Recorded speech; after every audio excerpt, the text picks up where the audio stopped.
how was your holiday season? Have you enjoyed it, or were you able to communicate with your friends and family members? Well, I hope so. Today marks another year of you. Being a student, are you still brave enough to conquer the challenges we are able to encounter? So, well, welcome to the second quarter, lesson 3 and 4 of oral communication in context.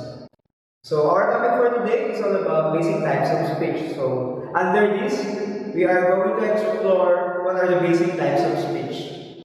And the key terms you need to remember are persuasive, demonstrative, informative, entertaining, special occasions, motivational, impromptu, oratorical, debate, and forensic. So the general objectives of this lesson is that you are to distinguish the basic types of speech and to know what are the difference between those types of speech. So why is this important? Because context is critical. It tells you, the receiver, what importance to place on something or what assumption to draw or not about what is being communicated, and most importantly, it put meaning to the message. So without further ado, let's proceed with our lesson. So it says that speech is power. Speech is to persuade, to convert, to compel. It's according to Ralph Waldo Emerson. Have you ever wondered how some politicians win the elections? So how a man captures the heart of a woman, and how a business agent closes a deal? How a comedian makes his audience burst into laughter? Or these are just some of the instances that show how powerful speech is. So that is why studying speech is very important. So without further ado, these are the basic types of speech. Number one is persuasive. So the speaker in this type of speech is trying to prove why his or her point of view is right, and by extension, persuade the audience to embrace the point of view.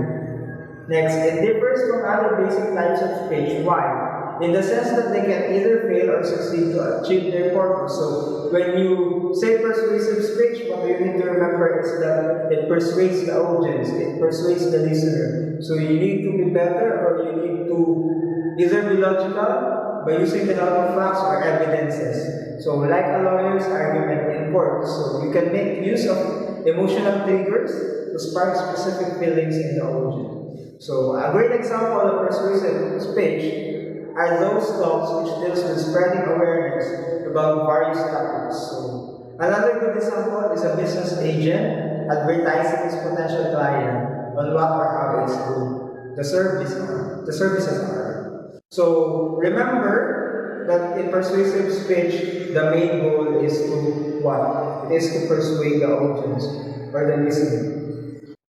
Next, number 2, we have the informative speech. Number 2 means that you need to inform. So you simplify the context or the topics clearly into simple terms, easier to digest, and these ambiguous words.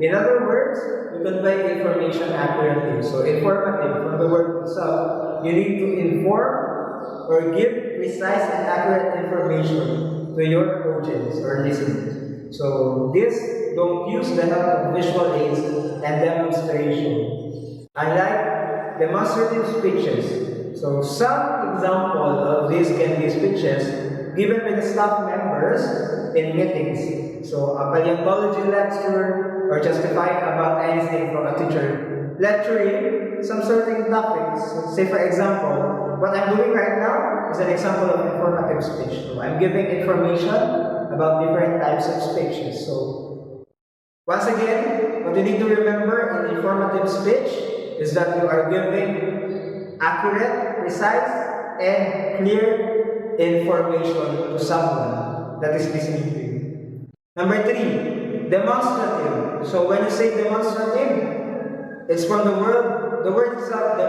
demonstrate. So this is a type of speech you want to give on how something works or how a certain thing is happening. So when you say demonstrative, you are demonstrating. When you give further instruction, gives further detail regarding how certain thing is working or how to do a certain thing. So it utilizes the use of visual aids. So when you are demonstrating, you are to use visual aids, and it likes differentiating between what is and how to. So how to do. So this deals with the theoretical concept, while demonstrative speeches look at the topic with a more practical lens. So when you say demonstrative, you are in a practical lens. No? You don't give information or theoretical concept, but you are doing what is being asked. So tutors explaining how to solve mathematical equation, chefs describing how to prepare a recipe, and the speeches given by the developers demonstrating their products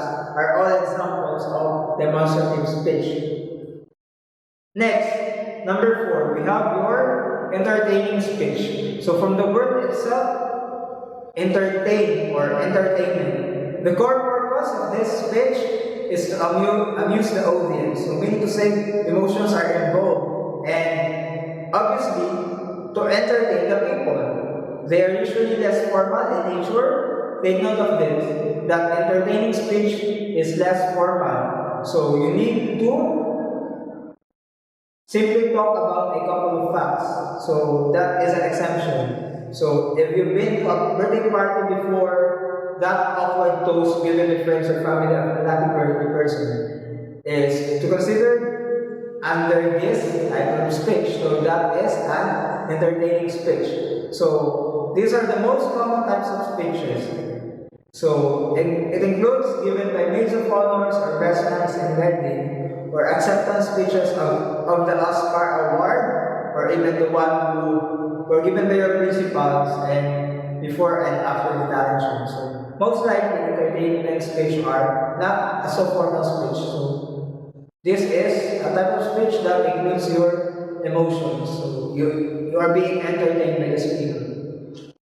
So once again, the 4 types of speech are, the 4 basic types of speech are persuasive, informative, demonstrative, and entertaining or entertainment speech. So under these, we also have other types of speeches. These types of speeches are variations of the basic discussed previously. So we have 4 major types of speeches, but we also have other types of speeches. And these are motivational, impromptu, rhetorical, debate, forensic, and special occasion speeches. Number 1, we have motivational speech. So from the word itself, it's motivational. This speech is a special kind of persuasive speech. So take note that motivational is under a persuasive speech. So when you say motivational speech, it motivates. The speaker encourages the audience to what? To persuade or to pursue their own well-being by injecting confidence into the audience. So you are being challenged by the speaker to develop your self-confidence, and the speaker is able to guide you toward achieving the goals that are set together. A motivational speech is more dependent on steering emotion instead of persuasion with logic. So meaning to say, it's more on emotions than logical ideas. For example, a sports team pep talk is considered to be a motivational speech. Why? The coach motivates his players by creating a sense of unity. And I have a dream. So that dream is an example of motivational line by Martin Luther King. So another example of basic or other types of speeches is impromptu. When you say impromptu, this is a speech given on the spot. So you are giving speech on the spot without any prior planning or preparation. A great example of this is when someone is already asked to give his or his speech in a graduation day, but there is an emergency and he or she cannot attend. So since you are there and since you are the one who is present, you are the one who is asked to give that impromptu speech. So suppose you are at work doing your job, minding your own business, then your co-worker calls you to inform that he is sick. So this is a big meeting coming up, and you have to take his place, and give an update about the project we've been working. So without any prior preparation at all, you deliver the speech, and that is considered as impromptu speech. So much for that. Next, we have your oratorical. What do you mean by oratorical? So, oration. It literally means relating to act of speech giving. This speech is actually a very specific type of speech. It is usually quite long and formal in nature. When you say oratorical or oration, it is so much formal in nature. So, its purpose could be to celebrate a certain event, like what? Graduation, address serious issues and how to deal with them, or to mourn losses and give comfort like a eulogy to a funeral. So eulogy is something that you're giving in a funeral scenario or in a funeral scene. So this is an example of oratorical speech. Next, we have your debate speech. This is so familiar with you. When we say debate, you are debating, you are arguing, you are giving your opinion, you are what?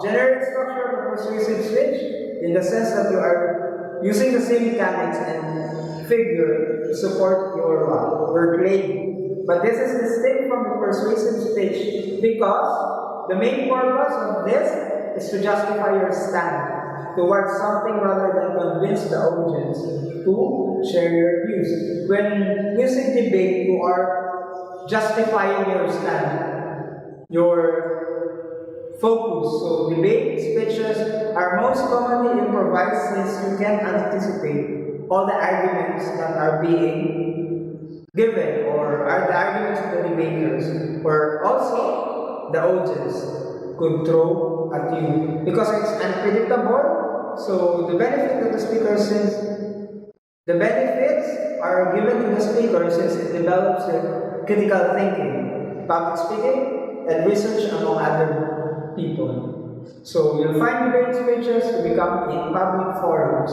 This is common in public forums, take note of this. So legislative sessions also and court trials. So there is a common scenario of debate speech in those things or areas I mentioned a while ago. So next to that, we're down to our last two types of speech. So number 6, we have forensic. This is the study and practice of public speaking and debate. So when you say forensic, this is a public speaking. It's said to be practiced by millions of high school and college students. So it's called forensic because it is like the competition held in public forums during the times of the ancient Greeks. So I remember this is an example of forensic speech. I remember in college we have this so-called forensic club. So in relation with that, students are being given the chance or able to have the chance to what? To compete with other students by having their speeches in public forums. So prior to forensic speech, students are expected to research and practice a speech about a certain topic to teach it to the audience. So when you say forensic, you are given ample time to prepare and practice your speech, and then you present it or teach it to the audience. Schools, universities, or other organizations hold tournaments for these students to present their speeches. So there are certain schools who have this contest to be able to students to prepare or for students to be able to present their forensic speech. And lastly, number 6, we have the special occasions speeches. So when you say special occasion, it deals with what? Special occasions, birthdays, graduations. If your speech doesn't fall under any of the previous types, then it probably falls under the special occasions. These speeches are usually short and to the point. Whether the point is to celebrate a birthday or introduce the guest speaker or guest of honor to an event. Special occasion speeches can include introductory speeches, ceremonial speeches, and other speeches. You may notice that all of this can be categorized as entertaining speech. And you are right, these are subtype of entertaining speech because they neither aim to teach nor to persuade. So when we say special occasion speeches, this is under a entertaining speech. So to sum it up, so we have four types of basic types of speeches. So these are persuasive, informative, demonstrative, and entertaining. So while the other types of speeches, we have your motivational, we have your impromptu, we have your rhetorical, we have your debate, and forensic, and as well as special occasion speeches. So I hope you all learned well in our topic for today, and that's all for today. See you next time, grade 11 students. That's all.